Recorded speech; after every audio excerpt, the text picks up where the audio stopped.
Hello दोस्तों, राधे राधे। स्वागत है आप सभी का हमारी सरिता दीदी के चैनल में। और इधर मैं सोनी जौनपुरिया, इधर हमारी बिंदु दीदी हैं। सभी के चैनल में आप सबका स्वागत है। आज एक बहुत ही प्यारा सोहर गीत लेके आई हूँ, क्योंकि शादी विवाह का माहौल ख़त्म हो गया है तो सोहर तो 12 महीने चलता है, क्योंकि लड़का कोई कोई नहीं है कि कब पैदा होगा।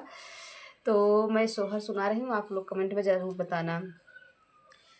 सोने के सिंहासन राजा दशरथ, मचिया कौशल्या रानी, मचिया कौशल्या रानी हो। राजा कइले त दूसरा बियाहवा त हमारे बहिनी संगे हो।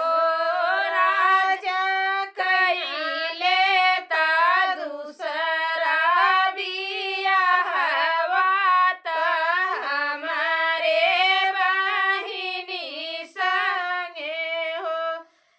राजा का दूसरा